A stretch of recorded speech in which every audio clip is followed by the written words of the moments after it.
Imagine a mountain made of pure, unadulterated silver.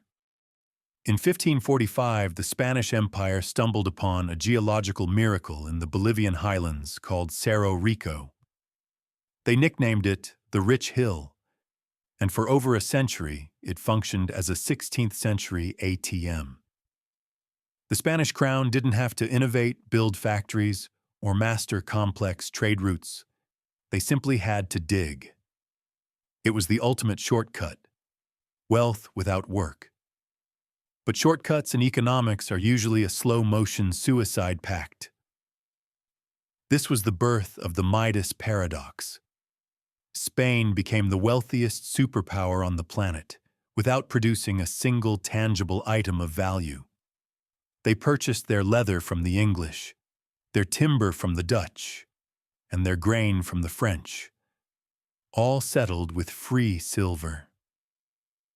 But while the king felt invincible, this easy money was quietly eroding the empire's soul.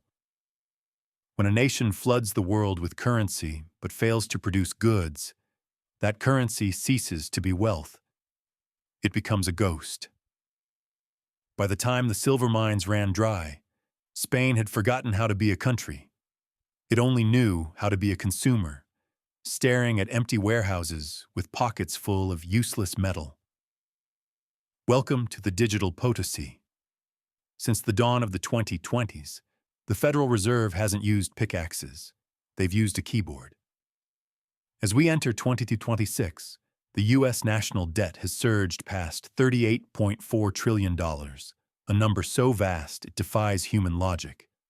We treat the dollar's status as the global reserve currency as an infinite, magical mine.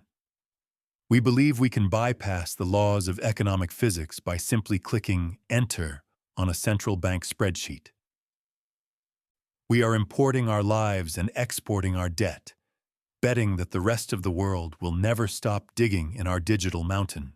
But every silver illusion has a terminal expiration date, and we are staring down the 2026 reckoning. According to the latest monthly Treasury statement and CBO reviews, the global financial system is choking on the cost of this free money.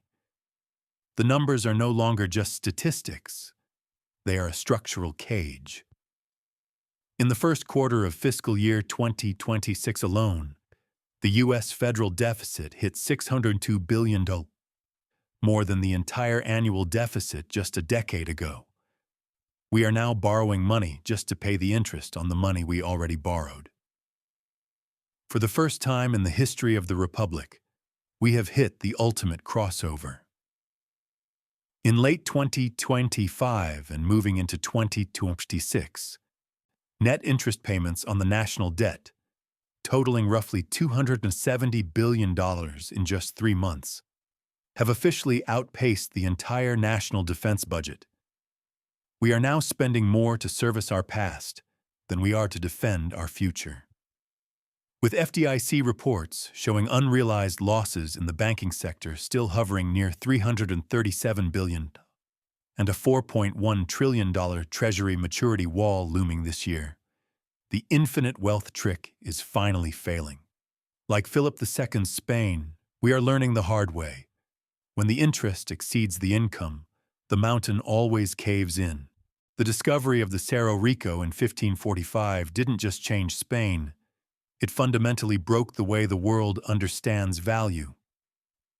Imagine a mountain so saturated with silver that it accounted for 80% of the entire global supply.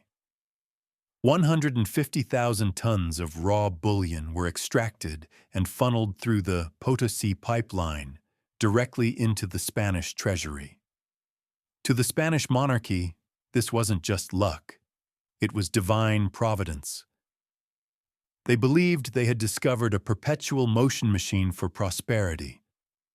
But as the silver flooded the markets of Seville, the Spanish elite made a fatal mistake. They confused the medium of exchange with the creation of value. We are currently living through the modern sequel to that mistake. But our rich hill isn't a mountain in Bolivia. It's a digital ledger at the Federal Reserve. Over the last 18 months, the mechanics of quantitative easing have functioned as our own high-speed pipeline. When the Fed buys government bonds, it creates new dollars out of thin air, effectively mining the reserve status of the US dollar. Since 2020, the M2 money supply, the total amount of cash, checking, and near money in the system, surged from roughly $15 trillion to a staggering peak of over $21 trillion. This wasn't wealth creation. It was an extraction of value from every dollar already in your pocket. The parallel is precise and forensic. The Spanish extracted silver from the earth, which lowered the value of every existing coin in Europe. Today, the Fed extracts purchasing power from the public through currency debasement. According to recent Federal Reserve H6 reports, while the central bank has attempted a quantitative tightening to reel this in, the sheer volume of liquidity remains a structural hazard. We have effectively flooded our own ecosystem with digital silver, leading to a reality where the stock market can hit record highs, while the average American's ability to buy a home or a car hits a 40-year low. This is where the illusion turns into a trap. Both empires mistook more money for more wealth. Real wealth is the ability of a nation to produce, to build, to farm, to innovate, and to manufacture.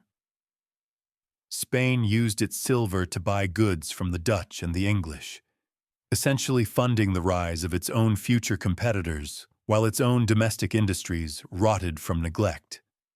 America is walking the same path. We use our printed dollars to buy goods from global rivals, trading our long-term industrial capacity for short-term consumption. As we move toward the 2026 maturity wall, the reality is setting in. The Bank for International Settlements has noted that when a reserve currency country relies too heavily on its printing privilege, it eventually loses the very trust that gives the currency value. The Spanish thought the silver would never run out. We think the world will never stop needing dollars. But as the IMF tracks a slow but steady decline in global dollar reserves, the illusion is beginning to crack. We are finding out that you can't print a mountain, and you certainly can't print your way out of a debt trap that is already closing. The term price revolution sounds like a title for a technical textbook, but in the 1500s, it was a slow-motion catastrophe for anyone who didn't own land or a crown. For 150 years, the cost of living across Europe didn't just tick up, it tripled.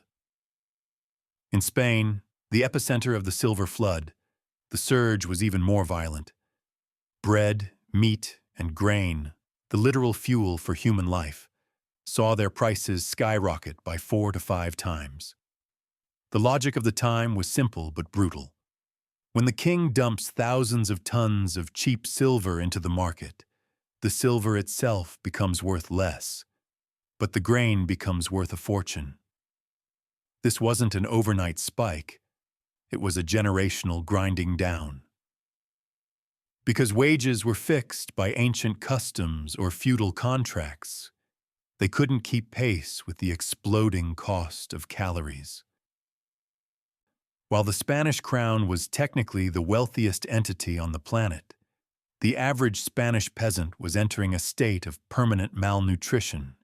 They were surrounded by the most expensive silver the world had ever seen, yet they couldn't afford to keep their children fed.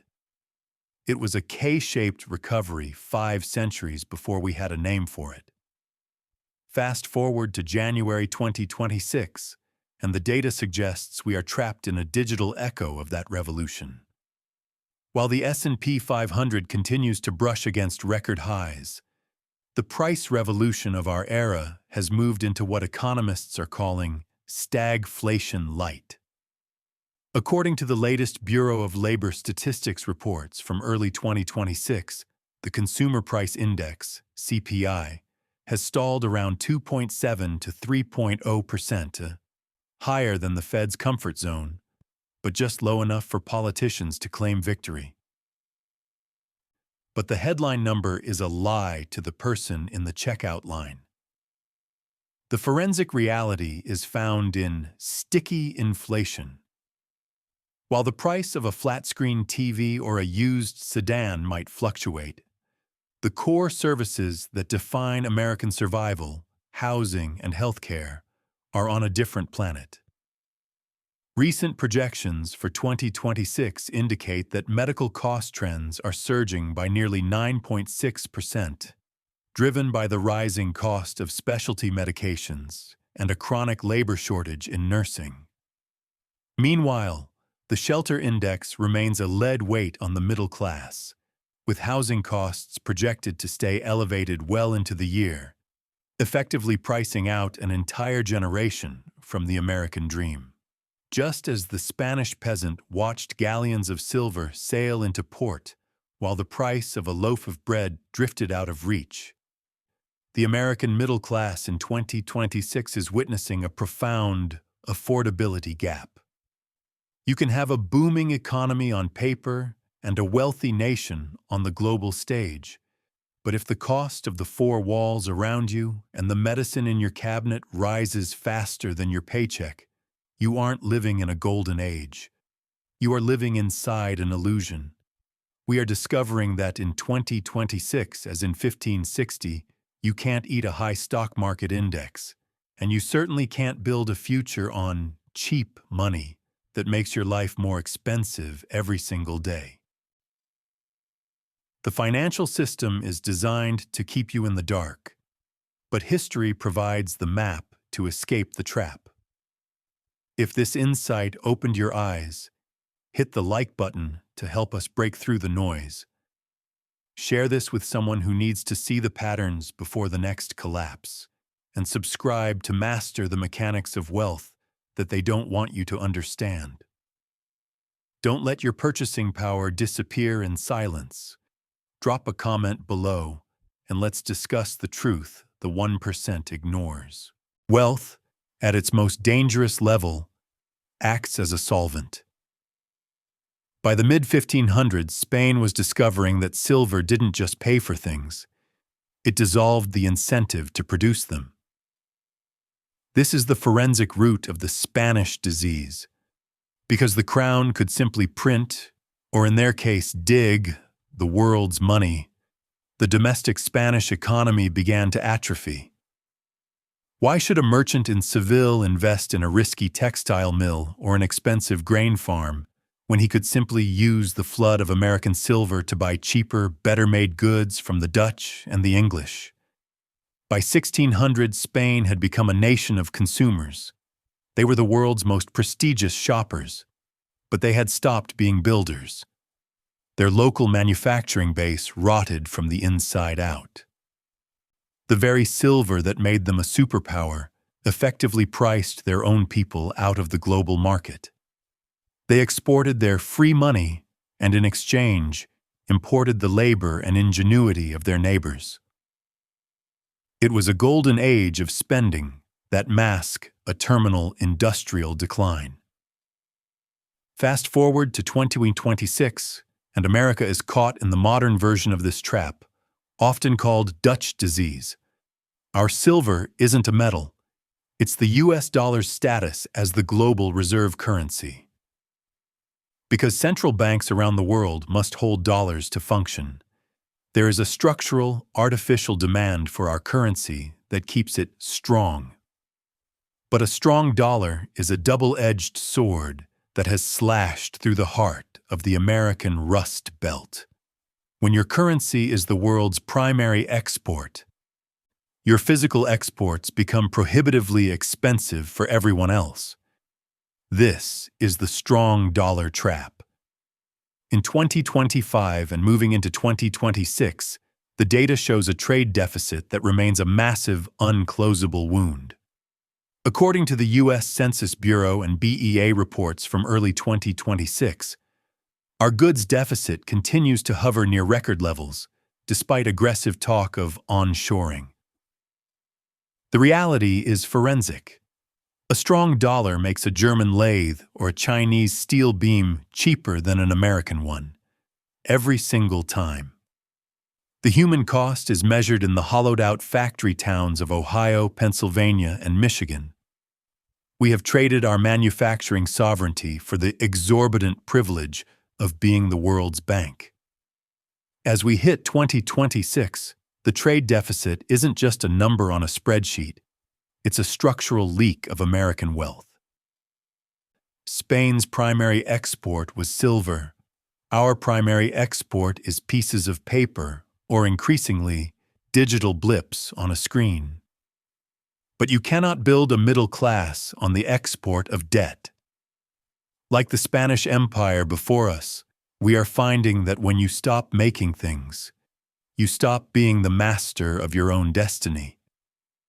You become a wealthy man in a house with no walls, waiting for the rest of the world to decide your money is no longer worth the paper it's printed on. By the late 1500s, King Philip II was no longer just a monarch. He was a man possessed by a mission to remake the globe in the image of Iberian Catholicism. From the palatial austerity of the Escorial, he directed a relentless series of forever wars. He fought the Dutch in a brutal 80-year insurgency, challenged the French for continental supremacy, and launched the massive Mediterranean galley fleets against the Ottoman Empire. For Philip, these weren't optional conflicts. They were a moral and geopolitical necessity. But the forensic reality was that every cannon cast and every galleon built was paid for by future silver that hadn't even been dug out of the ground yet. Philip's obsession created a terminal financial drain. Despite the literal mountains of silver flowing from the New World, the cost of maintaining a global military presence, garrisoning the Netherlands, policing the Mediterranean, and defending the Philippines consumed up to 90% of the Spanish crown's total revenue. By the time of his death, Spain had declared bankruptcy 4 separate times.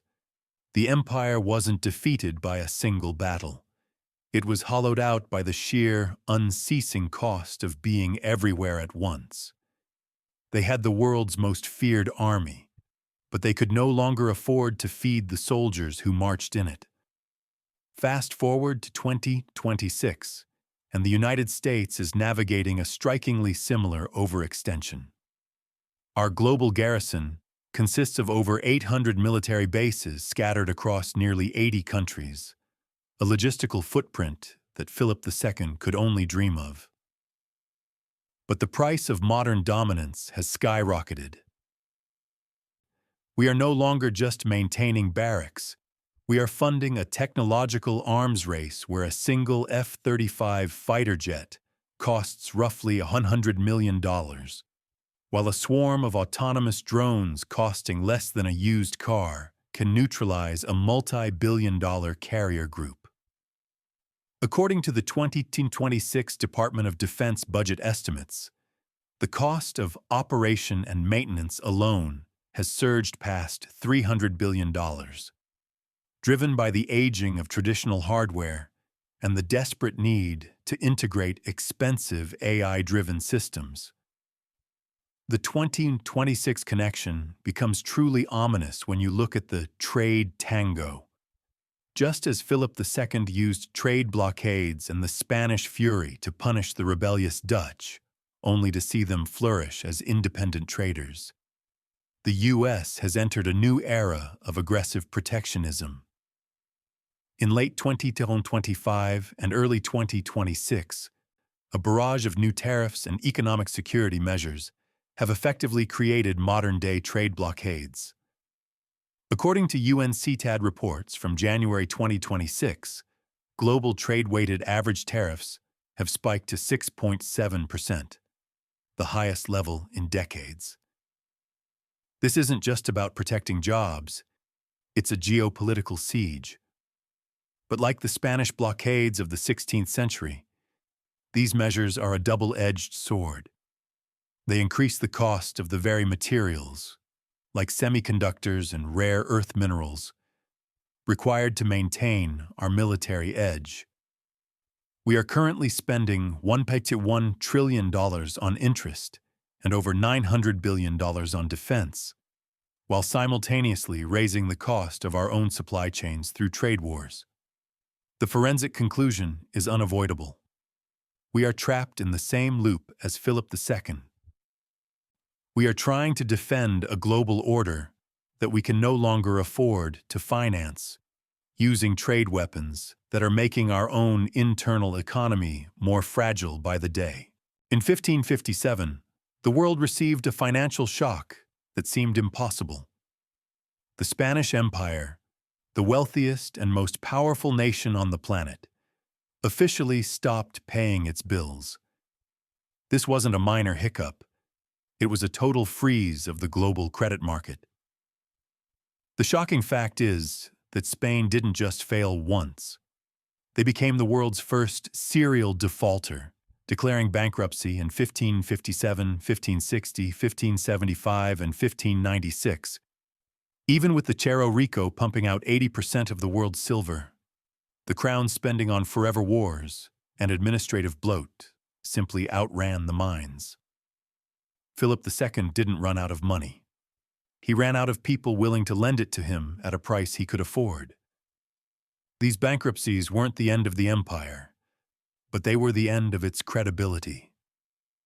Every time the king defaulted, he had to offer his bankers higher interest rates and more control over his future tax revenues just to get the next loan. The Spanish illusion was that they were in control because they had the silver. The forensic reality was that the Genoese bankers were in control because they held the debt. By the late 16th century, the Spanish crown was effectively a hollow shell, working solely to pay interest to foreign creditors who knew the mountain of silver was no longer enough to cover the mountain of debt. Fast forward to 2026, and the United States is staring into a remarkably similar abyss. We are approaching what economists call the 2026 fiscal cliff. Unlike Philip II, the U.S. government doesn't declare bankruptcy by sending a letter to a banking family. Instead, we are entering the era of the technical default. This happens through the term premia, the extra compensation investors demand for the risk of holding long-term debt. According to recent Congressional Budget Office, CBO, and Federal Reserve projections for early 2026, the term premium on 10-year Treasury notes is rising after a decade of being artificially low. Investors are no longer satisfied with the safety of the dollar. They are looking at the math. With a $4.1 trillion maturity wall of Treasury debt needing to be refinanced this year alone, the U.S. must find an unprecedented number of buyers. But the traditional price-insensitive buyers, foreign central banks and the Fed itself, have stepped back. This leaves the market to price-sensitive investors who are demanding higher and higher yields to stay in the game. In forensic terms, the market is staging a slow-motion rebellion. If the yield required to attract buyers keeps climbing, the interest payments on the debt will consume every dollar of tax revenue, leaving nothing for the military, infrastructure, or social safety nets. This is where the illusion finally breaks. If the U.S. Treasury holds an auction in 2026 and the room goes quiet, meaning there aren't enough buyers to cover the debt at a sustainable rate, the government faces a choice: print even more money to buy its own debt, which triggers hyperinflation, or accept a massive spike in interest rates that crashes the economy. The Spanish thought their silver was an infinite shield against reality. We think our printing press is a permanent pass.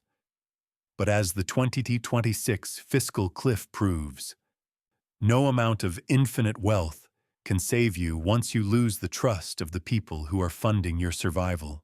By the early 1600s, the Spanish silver illusion was being picked apart by two rising powers that understood something Spain did not. Productivity is the only real wealth. While the Spanish crown was obsessed with hoarding raw bullion from the Cerro Rico, the Dutch and the English were building an empire of institutions.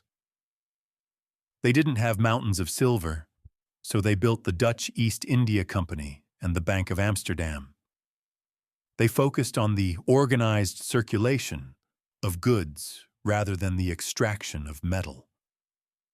The Dutch essentially used Spain's own inflation against them, buying raw materials when silver was cheap and selling high-value manufactured goods back to the Spanish at a premium.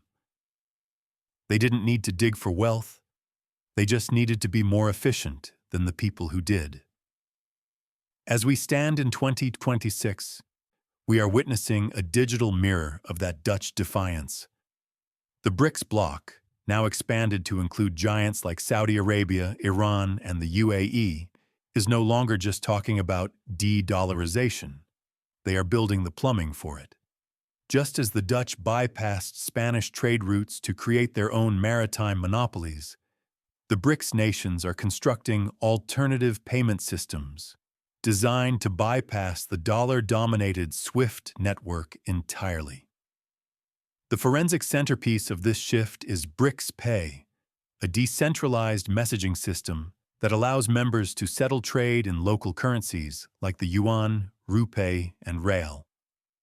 By January 2026, reports indicate that over 90% of Russia-China bilateral trade is now settled without a single US dollar changing hands. The technical trap for the dollar is being laid through projects like M-Bridge, a multiple central bank digital currency, CBDC platform.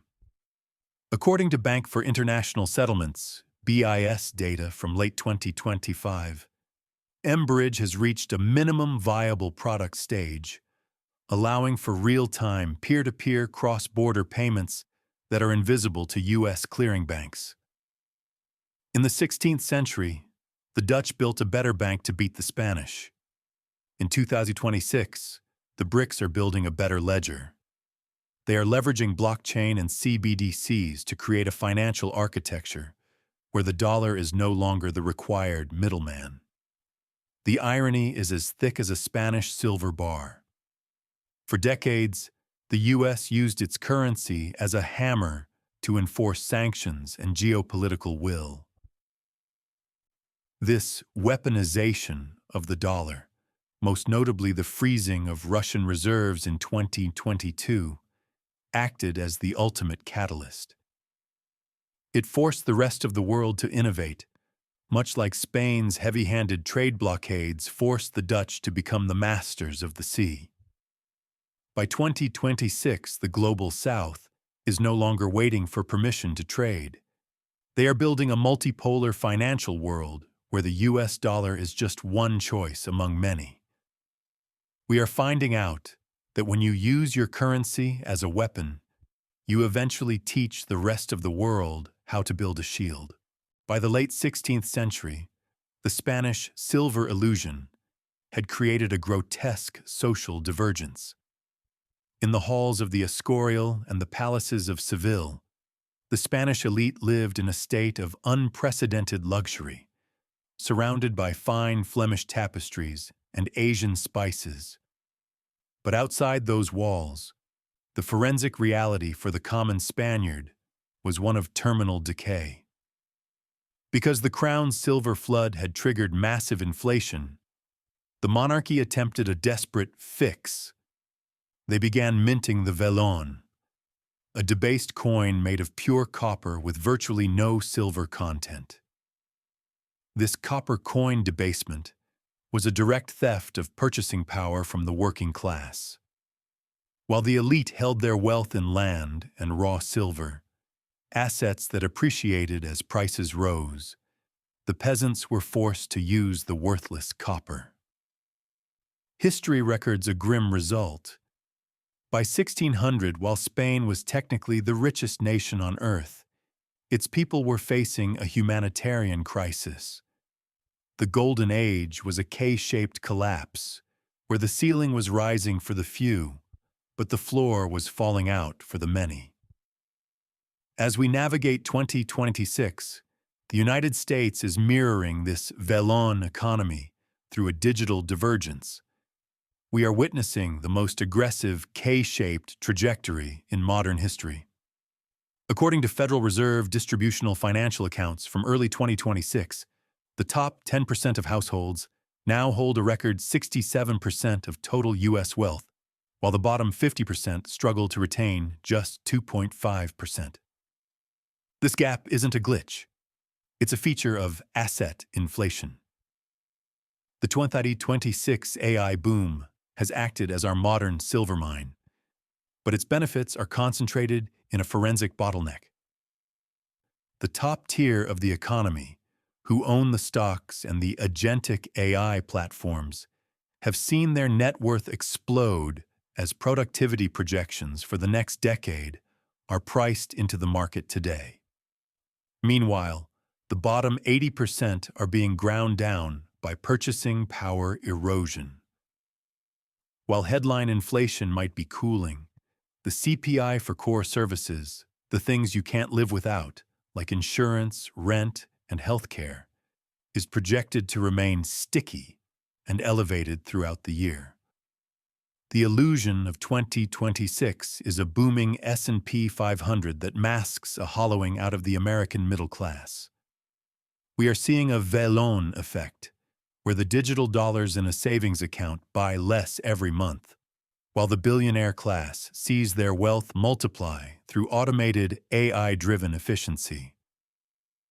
Recent KPMG Economic Compass data highlights that while the economy shows top-line growth, the labor market for the average worker is cooling, with unemployment stabilizing at a higher 4.5% floor. Like the Spanish nobles who flourished while their country withered, the 2026 elite are benefiting from a Midas Paradox that is quietly dismantling the social contract. We are learning that a nation isn't wealthy because its stock market is high. It's wealthy when its currency actually works for the people who earn it. As we navigate the opening weeks of 2026, the silver illusion is no longer just a historical metaphor. It has become a measurable forensic reality. For the investigative mind, the collapse of an empire doesn't happen with a bang, but with a series of quiet, mathematical crossings. We are currently staring at 5 definitive warning signs, a checklist of a superpower entering its terminal phase. The first, and perhaps most lethal, is the interest-to-revenue ratio.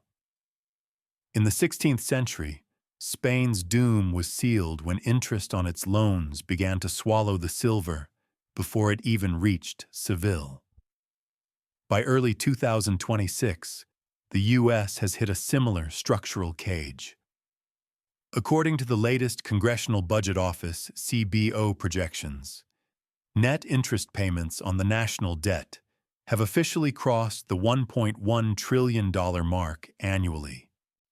This means that nearly 20% of all federal tax revenue is now being diverted just to service the past. We are working one day out of every 5 just to pay for money we've already spent. When a nation spends more on interest than on its own defense or infrastructure, it has ceased to be a builder and has become a servant to its own debt. The second sign is the productivity paradox. In 2025 and 2026, trillions of dollars have been poured into the AI revolution. But the forensic data reveals a disturbing echo of Spain's services-heavy decline. While corporate earnings in the tech sector are booming, actual GDP per worker has largely flatlined at a structural growth rate of only 2.0%, according to the International Labor Organization. We have created an AI purgatory, where we are automating the digital world, yet the physical world, construction, manufacturing, and transit, remain stuck in a high-cost, low-efficiency rut. We are investing in the illusion of efficiency while our real-world productivity stalls. Third is the tariff backfire. In a desperate attempt to protect a hollowing domestic core, 2025 saw the imposition of the most aggressive trade restrictions since the 1930s. But history warns us that trade wars are a Midas trap. Just as Spanish trade blockades against the Dutch only fueled a massive, unregulated black market and drove prices higher, the 2026 trade landscape is seeing a similar fracture. The Tax Foundation notes that these tariffs are projected to reduce long-run U.S. GDP by at least 0.7%, and chicken as businesses scramble to bypass the official pipeline, leading to a rise in misreported trade and a shadow economy that the government can't tax. The fourth sign is the collapse of social cohesion. In the 1500s, the Spanish elite shifted the tax burden to the commoners, while the rentier class remained untaxed. In 2026, we see a digital version of this theft. While long-term capital gains for the top 10% remain capped at a favorable 20%, the average worker is facing a tax bracket creep, where inflation pushes them into higher ordinary income tiers of 32% to 37%. The wealth is staying at the top of the K-shape, while the labor that actually keeps the country running is being ground into the dirt. Finally, we are seeing the rise of financial lifeboats. When people lose faith in the king's copper coins, they turn to assets the king cannot touch. In early 2026, this shift has reached an institutional tipping point. Central banks globally are hoarding gold at a record pace, while institutional holdings of Bitcoin are projected to reach 20% of the total supply by the end of this year. These aren't just investments anymore. They are exit ramps. Investors are moving into scarce commodities as a hedge against a fiat currency system that is being debased to keep the illusion alive. The checklist is complete. The signs are no longer coming. They are here. History is not a circle, it is a spiral. We often imagine that progress is a straight line upward, but for empires, it is a recurring pattern of expansion, overreach, and eventual reckoning. Today, we stand at the exact point where the Spanish Empire stood in the late 16th century. They had the silver, they had the prestige, and they had the forever wars. But beneath the gilded surface of their golden age, the structural rot of debt and debasement was already turning their triumph into a century of pain. We are not just watching history, we are living through its modern digital echo. The difference between us and the Spanish crown is that we have the forensic data to see the collision before it happens. We can see the $4.1 trillion maturity wall looming in the next 12 months. We can track the $270 billion in interest payments that are now siphoning off more tax revenue than our entire national defense budget. The solution is mathematically simple but politically radioactive. It requires fiscal restraint, a disciplined return to producing more than we consume and spending less than we earn. Yet the reality we face is a cycle of infinite spending, fueled by a political machine that treats the national credit card as a bottomless resource. We are currently witnessing the final stage of the Midas Paradox. As the Spanish found out, you can have all the silver in the world, but if your domestic industry is dead and your people are struggling to buy bread, your empire is already a ghost. As the 2026 fiscal cliff approaches, the silver illusion is dissolving. We are moving from an era where we believed we could print our way out of any crisis into a cold reality where the math finally wins. The interest on our debt is no longer a distant problem for future generations. It is a weight that is crushing the American dream in real time. The closing visual is unmistakable. A heavy, stamped Spanish silver real coin slowly begins to flicker, its metallic edges softening and glowing until it fades into a digital dollar symbol on a black screen. Then, slowly, the dollar symbol begins to pixelate, losing its form and dissolving into digital dust. The screen goes dark, leaving only a single sentence in white text. Wealth is not what you print. Wealth is what you produce. And by 2026, the world will find out if America still knows the difference.